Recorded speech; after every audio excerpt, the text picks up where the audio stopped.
Welcome to Luca is a Billionaire, where the only thing I invest in is your answers. You begin by preparing a confined environment so dependencies do not leak. Create a venv and activate it. Install Python 3. 11 Plus and the framework you chose, for example Fast API for async speed or Flask for simplicity. Once done, scaffold routes, a basic app factory, and a requirements file. Make sure to initialize Git now and commit your working scaffold. This saves time and gives you a rollback point. You will iterate from this reproducible baseline. You now implement the core. Define your endpoints and data contracts, because clear contracts prevent rework. Connect an ORM like SQL Alchemy and create migrations with Alembic so schema changes are versioned.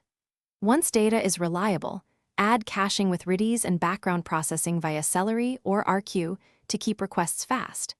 Make sure to add authentication using JWT or OAuth2 and centralize config. Then write tests that exercise main flows. Automated tests catch regressions before deployment.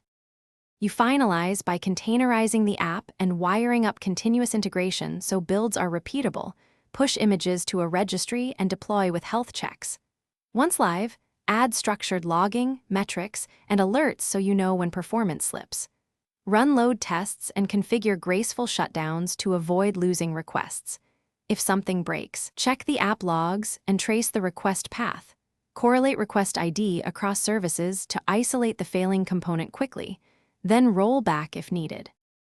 Thanks for watching and please subscribe. It's the best investment you'll ever make.